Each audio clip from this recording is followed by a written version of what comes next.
अम्मा बाद फ़अऊज़ु बिल्लाहि मिनश शैतानिर रजीम बिस्मिल्लाहिर रहमानिर रहीम। बाद हम सनाए रब्ब जलील वहदी सलात सलाम वसील आलम आक़ाइद जहां रहबरे इंस व जान शहंशाह कौन मकान हज़रत मोहम्मद मुस्तफ़ा अहमद मुश्तबा सल्लल्लाहु अलैहि व आलिहि वसल्लम। अल्हम्दुलिल्लाह, अल्लाह ताला का बेपनाह एहसान है कि मालिकुल मुल्क ने आज फिर हमें अपने याद की तौफीक और मौका अता फरमाया।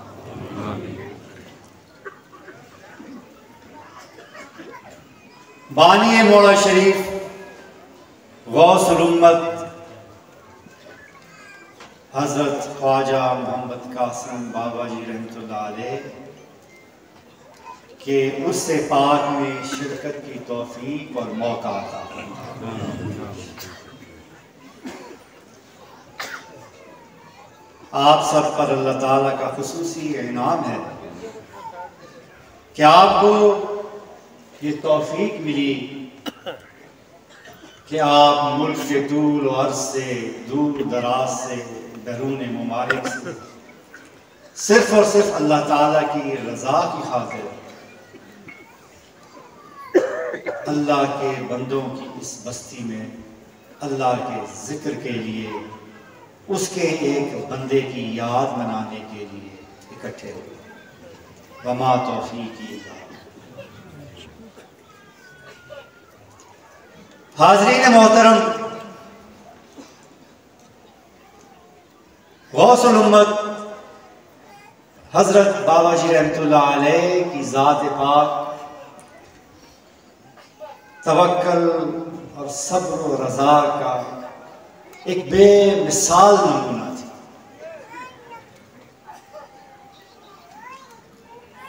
उनकी सारी जिंदगी कुर्बानी, सब्र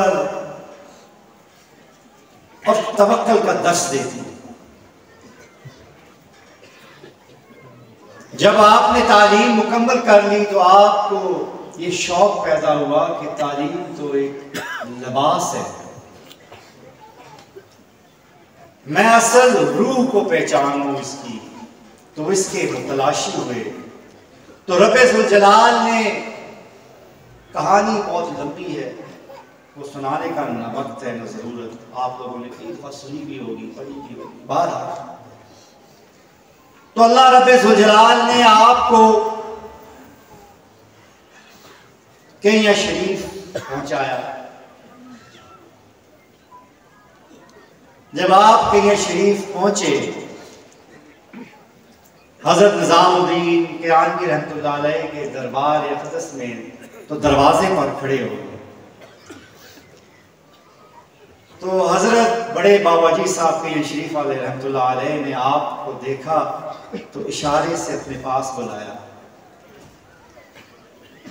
आने का सबब पूछा। हमारे बाबा जी रहमतुल्लाह अलैह ने बयान किया।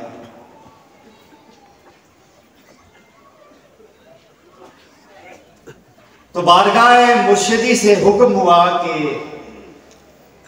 आप आलम बरज़ख पर तकरीर।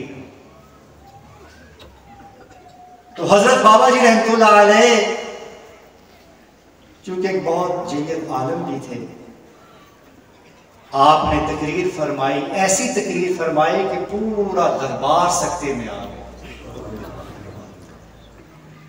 तो हजरत निजामुद्दीन कियानी रहमतुल्लाह अलैह ने फरमाया, आप तो बिल्कुल तैयार होकर मेरे पास आए, सिर्फ माचिस लगाने की।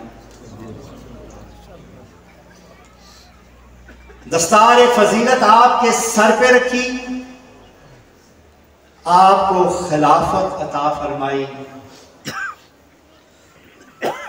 रूहानी फैज से फैजियाब किया, माला माल किया और हुक्म सादर फरमाया कि जाएं और मसियाड़ी के जंगल में जाके बैठ जाएं, ऐसी जगह पर कि जहां आम लोगों का गुजर ना हो।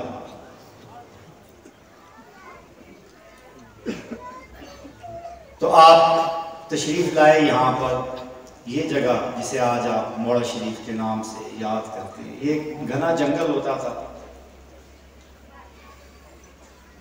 जहाँ सेरें सेरें होती थी। तो यहाँ सेगा नहीं पड़ी हमारी ज़बान में कि ऐसी जगह के जहाँ पे बहुत सेरें हों, यानी आम लोगों का गुजर बसर ना हो, तो वहाँ वो फिरता ही जानवर।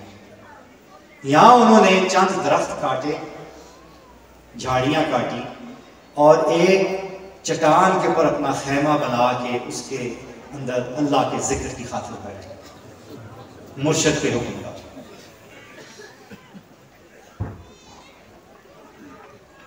हजरत बाबा जी रहमतुल्लाह अलैह का तवक्कल देखें, मुर्शिद के हुक्म की तामील देखें, रब की जात पर भरोसा देखें और फिर देखें कि रब ज़ुल-जलाल ने उन्हें इसका क्या अजीम बदला कि वो एक झोंपड़ी जो एक चट्टान पर बनी थी एक घने जंगल के अंदर, उसे रब ज़ुल-जलाल ने मीनार नूर बना दी, जिसे निकलती हुई किरणों ने दुनिया के कोने कोने में नूर फैलाया। आप पाकिस्तान के किसी शहर में चले जाएं, किसी इलाके में चले जाएं, वहाँ कोई ना कोई आपको ऐसा जरूर कोई मज़ार मिल जाएगा, कोई पुराने किसी खलीफे की बात कोई करेगा कि इसने फैज़ हज़रत बाबा जी रहमतुल्लाह अलैह से फैज़ हासिल किया। इस तरह आपका फैज़ तकसीम हुआ, इस तरह तकसीम हुआ, इस तरह तकसीम हुआ कि आपके हम असर एक अजीम बुजुर्ग हज़रत पीर मेहर अली शाह साहब रहमतुल्लाह अलैह बोला शरीफ, उन्होंने अल्लाह ताला आपकी बरकत पर अपनी रहमतों को नज़ीर फरमाए, उनकी बड़ी खिदमत। आपने अपने चंद उलमा के साथ हज़रत बाबा जी रहमतुल्लाह अलैह के दरबार में एक पैगाम भेजा। वो उलमा आए और उन्होंने आके बाबा जी की खिदमत में अर्ज़ की कि हज़रत पीर मेहर अली शाह साहब फरमाते हैं कि हज़रत बाबा जी की खिदमत में जाके अर्ज़ करो कि आपके दरबार में जो आता है आप उसे दस्तार पहना देते हैं, उसे फैज़याब कर देते हैं। पहले देख लिया करें कैसा बंदा है, किसी किसी को दे ये कीमती दौलत। तो बाबा जी ने क्या फरमाया? उन्होंने फरमाया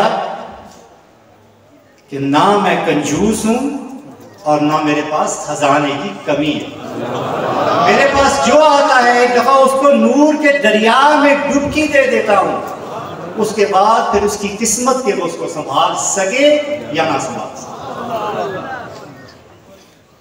यानी रब पे तवक्कल किया, इखलास था, अच्छी नीयत थी, कुर्बानी थी, जज्बा था, लगन थी, तो रब ज़ुल-जलाल ने हज़रत ख्वाजा मोहम्मद कासिम को अपने महबूब की मोहब्बत और रहमत का भी कासिम बना कि वो तकसीम करने लगे। आका करीम अलैहिस्सलात व सलाम की मोहब्बतों को तकसीम करने लगे। ये वही सिलसिला है जो आज तक जारी है और मेरा ईमान है कि क़यामत तक जारी रहेगा इंशाअल्लाह। ये हम लोग जो यहाँ बैठे हैं उसी फैज और उसी की बरकत है, ये उसी नूर की चमक है जिसने हमारे सीनों को रोशन किया है और हमें यहाँ पर इकट्ठा किया। और हुक्म की ताबेदारी देखें कि हजरत बाबा जी रहमतुल्लाह अलैह की बारगाह में अफगानिस्तान के दो शहजादे हाजिर हुए। उस जमाने में अंग्रेज की लड़ाई हुई तो जो अंग्रेज वाइसरॉय या कॉलोनियल जो भी यहाँ पे सेटअप था, लड़ाई के बाद उन्होंने वहाँ के बादशाह को माजूल कर दिया। माजूल करने के बाद नज़रबंद कर दिया कुछ अरसे के लिए उसके शहजादों को, लेकिन वो शहजादों का उनका बड़ा ख्याल रखते थे, उनकी तालीम का भी ख्याल रखा, उनकी बातें भी मानते थे। बहरहाल उसके बाद वो दोनों यहाँ मोड़ा शरीफ आए बाबा जी साहब का सुन के, यहाँ आके आपकी बारगाह में हाजिर हुए और इतने मुतासिर हुए कि वो आपके बैत हो गए। फिर उनका आना जाना जारी रहा। वो बहुत वजनी थे, बहुत मोटे थे दोनों शहजादे। तो कुलडने से वो पैदल आया करते थे। तो एक दफ़ा यहाँ पे आए और आके खुलफा के हमरा हज़रत बाबा जी की खिदमत में अर्ज़ की कि आप इतनी दूर दराज जंगल में, बयाबान में, उस नाले के किनारे वहां बैठे हैं जहां लोग पहुंच ही नहीं सकते। हमारे बाप को चूंकि अंग्रेज ने माजूर किया, निकाला, अब हमारा लिहाज भी बहुत करता है, हमारी बात मान लेता है। तो अगर आप हमें इजाजत दें तो यहां से आप उठ के, तो ये आपने अक्सर देखा होगा रास्ते में घड़ियाल से आते हैं, बड़ा सारा ग्राउंड है, फौजी ग्राउंड है, क्रिश्चियन स्कूल मरी के बिल्कुल सामने, बहुत बड़ी जगह है। उसके मुतालिक उन्होंने कहा कि अगर आप इजाजत दें तो हम अंग्रेज सरकार से बात करें और आपको यहाँ ये जगह ले लें ताकि आप अपना दरबार यहाँ बनाएं बरलबे सड़क, ताकि जो लोग आपसे मिलना चाहते हैं उनके लिए आसानी हो। यहाँ कौन आएगा, वो पैदल रास्ता था उस जमाने में 8, 9, 10 किलोमीटर का नीचे। तो वहीं लोग आपके पास आया करें, आपसे मुलाकात किया करें। और आप हमें इजाजत दें कि हम अंग्रेज सरकार से बात करके कोई जागीर, जिस तरह के बहुत से दरबारों के नाम उन्होंने किए हैं, आपको मालूम ही है तारीख का, कोई जागीर दरबार के नाम करें, कोई फैक्ट्रियां लगा दें या कुछ ऐसा करें जिसकी आमदन आती रहे और ये दरबार चलता रहे, इसका लंगर चलता रहे, इसके खर्चे चलते रहे। तो बाबा जी ने फरमाया कि मैं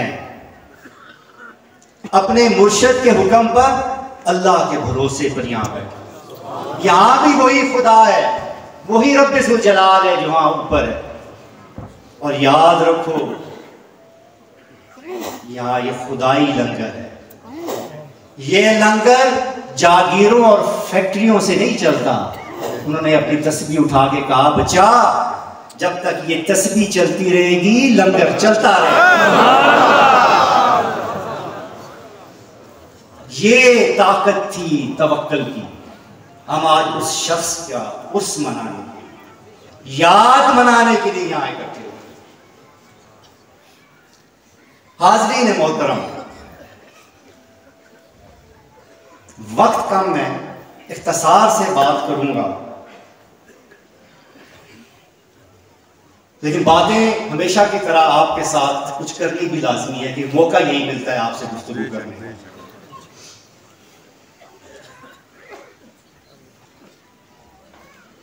जैसा कि मैंने आपकी खिदमत में अर्ज की कि हजरत बाबा जी को किस चीज का इनाम मिला, तवक्कुल का, उनके इखलास का, उनके खुलूस का, उनकी कुर्बानी का, उनकी मोहब्बत का। यानी अल्लाह ताला बड़ी गैरत वाला है, बड़ी अजमत वाला है। वो किसी का उधार नहीं रखता, वो नियतों के मुताबिक इंसान को फल जरूर देता है। इंसान को उसके इखलास का बदला, उसके अमल का बदला जरूर देता है। और जो शख्स उस पर तवक्कुल और भरोसा करता है वो उसे माला माल कर देता है। जो मोमिन है, अगर मोमिन ऐसे करता है, इस दुनिया में भी उस पर इनामात की बारिश होती है और आखिरत में भी इनामात की बारिश होती है। और अगर काफिर ऐसा करता है तो रब्बे जुल जलाल उसे भी खाली नहीं छोड़ता, इस दुनिया में उसका बदला उसको अता फरमा देता है। लेकिन कुछ और लोग भी होते हैं, कुछ ऐसे लोग होते हैं जो फिलहाल काफिर ही होते हैं, लेकिन उनका अमल रब्बे जुल जलाल इतना पसंद आ जाता है कि रब्बे जुल जलाल की रजा है, वो बेपरवाह है। वो कहता है कि मैंने तो उसको इस दुनिया में भी अजर देना है और आखिरत में भी देना है। तो फिर इस दुनिया में क्या अजर मिलता है? अल्लाह ताला उन्हें नूर हिदायत दे देता है, ईमान दे देता है। हज़रत सासा का वाक़या आपने कई दफा सुना भी होगा, पढ़ा भी होगा। इस तरह मजेदार वाक़या है हमारी तालीम के लिए कि दिल कर रहा है वो बयान कर। आप नबी करीम अलैहिस्सलाम की बारगाह अक़दस में पेश